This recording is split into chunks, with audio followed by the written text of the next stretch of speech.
그들이 조반 먹은 후에 예수께서 시몬 베드로에게 이르시되 요한의 아들 시몬아, 네가 이 사람들보다 나를 더 사랑하느냐? 주님, 그러하나이다. 내가 주님을 사랑하는 줄 주님께서 아시나이다. 내 어린 양을 먹이라 하시고 또 두 번째 이르시되 요한의 아들 시몬아, 네가 나를 사랑하느냐? 주님, 그러하나이다. 내가 주님을 사랑하는 줄 주님께서 아시나이다. 내 양을 치라 하시고 세 번째 이르시되 요한의 아들 시몬아, 네가 나를 사랑하느냐? 주께서 세 번째 내가 나를 사랑하느냐 하심으로 베드로가 근심하여 이르되 주님, 모든 것을 아시오매. 내가 주님을 사랑하는 줄을 주님께서 아시나이다. 내 양을 먹이라.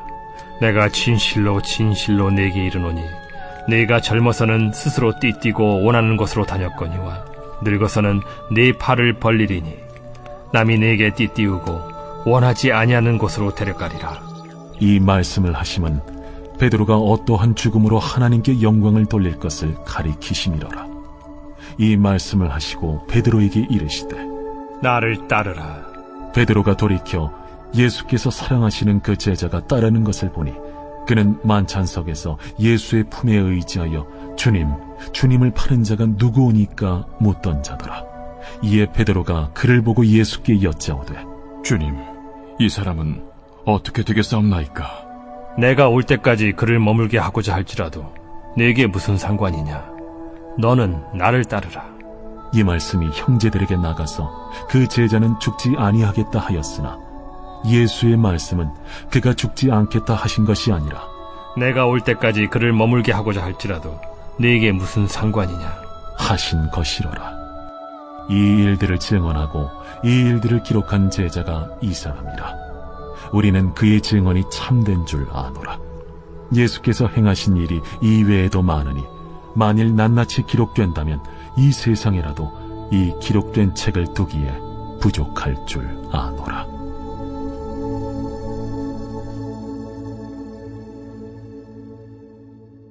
사람이라는 존재의 특징이 사람이 참 모순투성이라는 건데요.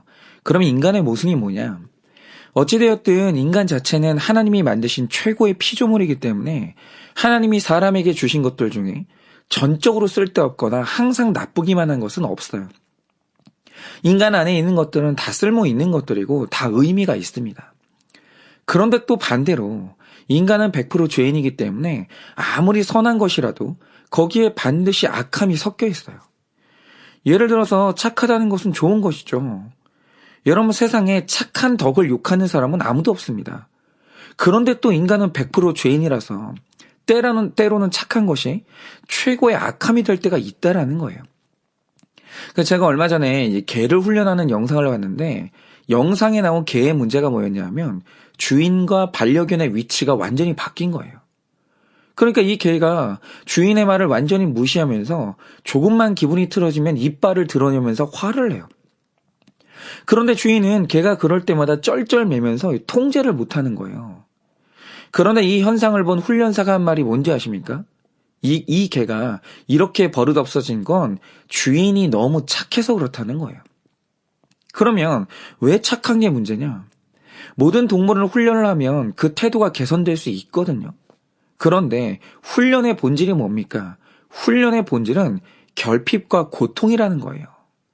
사랑을 주고 싶지만 주지 않아야 될 때가 있고 힘들게 하고 싶지 않지만 그 개를 위해서 힘들게 해야 될 때가 있는 거예요.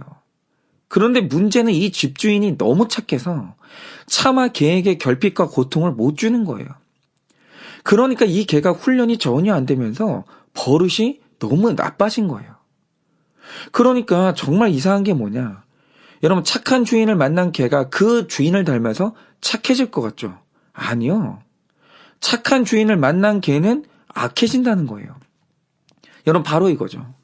착하다는 건 누가 뭐래도 좋은 덕이에요. 그런데 100% 죄인인 인간에게 착한 건 때로 악한 게 될 수 있다라는 거예요. 그런데 이것과 마찬가지로 인간에게 있어서 때로는 선하지만 때로는 악한 게 있어요. 그게 뭐냐면 망각이에요. 여러분, 사람이 잊을 수 있다라는 게 얼마나 좋습니까? 여러분, 사람이요, 내가 살면서 들었던 모든 말들, 내가 겪었던 모든 일들을 다 기억한다고 하면 여러분, 그 사람은 못 삽니다. 여러분, 살면서 우리가 좋은 일만 경험하는 게 아니잖아요. 뭐 고난도 경험하고 트라우마도 있고 상처되는 말들도 있는데 그게 다 기억나면 우리는 못 살죠. 시간이 지나면 망각할 수 있어야 우리는 살 수 있는 겁니다. 그런데 이 망각의 문제가 뭐냐? 사람이 상처와 트라우마를 잊는 건 정말 귀한 일이 맞아요. 맞는데 이 망각의 문제가 뭐냐면 절대로 잊으면 안 되는 선한 것들까지 잊게 만든다라는 거예요. 그래서 사람은요, 이 망각 때문에 행복할 때가 있어요. 그런데 반대로 망각 때문에 불행해지기도 해요. 그런데 사람이 잊혀지는 것들 중에 잊혀지는 순간 가장 문제가 되는 게 하나 있는데 그게 뭔지 아십니까? 바로 그게 내가 받았던 은혜예요. 여러분, 이건 정말 단언컨대 이 땅에 숨을 쉬고 사는 사람 치고, 그리고 지금 이 설교를 듣고 계시는 모든 분들 중에 하나님의 은혜를 받지 못한 사람은 한 사람도 없어요. 여러분, 내가 오늘 살아있는 이유는 창조주 하나님께 갚을 수 없는 사랑을 받았기 때문이고 갚지 못할 놀라운 은혜를 받았기 때문이에요. 몸이 건강한 은혜, 오늘도 먹을 것이 있는 은혜, 좋은 사람을 만나는 은혜를 받지 못하고 여기까지 살아온 사람은 아무도 없어요. 여러분은 은혜를 받았어요. 그런데 문제가 뭔지 아십니까? 우리가 분명히 은혜를 받았는데 받은 은혜가 잊혀진다는 거예요. 그래서 우리의 기도 내용 중에 되게 잘못된 기도 중에 하나가 뭐냐면 자꾸 은혜를 달라고 하는 거예요. 마치 은혜를 받은 적이 없는 사람처럼. 그런데 성경이 은혜에 대해서 정말 그렇게 말할까요? 답은 그렇지 않다는 겁니다. 이 은혜라는 것에 대해서 언제나 성경이 강조하는 첫 번째가 뭔지 아세요? 네가 받은 은혜는 이미 충분하니 그 받은 은혜를 기억하라는 거예요. 그래서 여호수아서 1장 13절을 보면 이 가나안 정벌을 앞둔 백성에게 하나님이 명령 하나를 하시는데 그게 뭘까요? 은혜를 구하라는 걸까요? 그게 아니에요. 여러분, 하나님이 주신 명령의 내용은 이렇습니다. 여호와의 종 모세가 너희에게 명령하여 이르기를 너희의 하나님 여호와께서 너희에게 안식을 주시며 이 땅을 너희에게 주시리라 하였나니 너희는 그 말을 기억하라. 그러니까 이 말씀에서 하나님이 하시는 명령이 뭐냐? 이미 나는 너희에게 언약을 했고 충분한 은혜를 줬기 때문에 새롭게 뭘 구하지 말고 받은 언약과 은혜를 기억하라는 거예요. 그러니까 이 말씀의 전제는 이미 우리가 충분히 받았다는 거예요. 그런데 이상한 게 뭐냐? 우린 분명히 받았거든요. 그것도 충분하게. 그런데 우리는 살면서 수시로 불평이 나와요. 그러면 사람이 불평하는 이유가 뭔지 아십니까? 그건 받은 게 없어서가 아니라 받은 걸 잊기 때문이에요. 예를 들어서 이스라엘 백성들의 광야 생활의 이 특징이 뭐였었냐면 그들은 내내 불평했다는 거예요. 그러면 불평한 이유가 뭐죠? 그들은 받은 은혜가 없었을까요? 아니요. 여러분, 그들은 반석에서 물을 마셨고 하늘에서 만나와 메추라기가 떨어지는 은혜를 충만히 받았어요. 여러분, 광야에서 이스라엘은요, 목마른 적이 한 번도 없었고 배고픈 적이 한 번도 없었어요. 언제나 배불렀고 언제나 충분히 갈증을 해결했어요. 그런데 이상한 것은 불평이 안 끊어져요. 그러면 이 불평의 이유가 뭐겠습니까? 그것은 받은 은혜가 없어서가 아니라 받은 은혜를 잊었기 때문이에요. 따라서 많은 경우 우리의 불평은 결핍의 산물이 아니라 그 망각의 산물이에요. 그런데 바로 이런 우리에게 하나님이 주시는 은혜가 뭔지 아십니까? 그것은 이미 받은 은혜가 기억나는 은혜예요. 이게 제일 필요해요. 여러분, 우리는 새롭게 뭘 받을 필요가 없습니다. 이미 받았거든요. 우리에게 오늘 필요한 것은 그 기억나야 돼요. 여러분, 구원의 확신이 언제 옵니까? 여러분은 이미 구원을 받았어요. 예수님이 우리를 위해 죽어도 주셨고요. 나를 위해 이미 부활도 하셨어요. 다 끝났어요. 여러분, 이미 우리는요, 구원을 소유했어요. 그런데 이 구원의 확신이 없는 이유가 뭐냐? 받은 구원이 없어서가 아니라 이미 받은 구원을 잊어버린 거예요. 그래서 구원의 확신이라는 것은 이미 들었던 복음이 다시 생각나야 구원의 확신을 얻는 거예요. 그래서 요한복음 14장 26절을 보면 우리 안에서 역사하시는 성령님의 사역이 기록되는데, 여러분 성령의 역사라는 게 뭡니까? 이렇게 기록하고 있어요. 보혜사, 곧 아버지께서 내 이름으로 보내실 성령, 그가 너희에게 모든 것을 가르치고 내가 너희에게 말한 모든 것을 생각나게 하리라. 여러분 이 말씀이 밝히는 성령님의 핵심 사역은 딱 두 가지예요. 그는 가르치는 분이고 기억나게 하시는 분이에요. 바로 이 관점에서 오늘 본문의 예수님을 봐야 되는 거예요. 여러분 오늘 예수님이 베드로에게 찾아오셨는데, 오늘 말씀에 등장하는 베드로는 이전에 그렇게 활기차고 유머 감각 있고 확신에 찬 베드로가 아니에요. 지금 베드로는요, 예수님을 3번이나 부인했던 기억 때문에 완전히 자기를 혐오하고 있는 베드로고, 죄책감에 빠져서 구원의 확신을 다 잃어버린 베드로예요. 그런데 오늘 이런 베드로에게 예수님이 찾아오신 거예요. 그러면 오셔서 예수님이 하신 일이 뭡니까? 뭔가 새로운 은혜를 주셨을까요? 아니요. 지금 요한복음 21장에 기록된 예수님의 모든 일의 핵심이 뭐냐? 베드로로 하여금 이미 받은 은혜를 다시 기억나게 하시는 거예요. 한번 보자 이거죠. 오늘 말씀 15절부터 17절을 보시면 그 유명한 질문이 나오죠. 베드로야, 네가 이 사람들보다 나를 더 사랑하느냐? 그런데 이 질문 앞에서 우리가 예상하는 베드로의 대답이 뭐겠습니까? 주님, 예전에는 제가 사랑한다고 확신했는데요, 지금은 모르겠어요. 주님, 저라는 인간은요, 사랑을 입에 담을 자격이 없습니다. 제가 한 짓을 다 아시잖아요. 뭐 이런 대답을 예상하지 않겠습니까? 그런데 놀랍게도 오늘 베드로의 입에서 나오는 대답이 뭡니까? 예, 주님. 제가 주님을 사랑하나이다. 이렇게 너무 확실한 신앙 고백이 나오는 거예요. 그런데 이 대답이 왜 놀랍냐면 21장에 이제 베드로는 완전히 자기 혐오와 우울증에 빠진 베드로거든요. 그런데 지금은 내가 예수님을 얼마나 사랑했었는지 다 기억이 난 거예요. 여러분 지금 베드로가요, 회복된 거예요.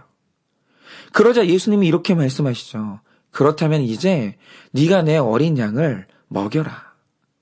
지금 이게 뭐냐면 베드로 안에 있던 예수님에 대한 사랑, 그리고 자기 사명이 뭐였는지 베드로가 전부 회복한 거예요.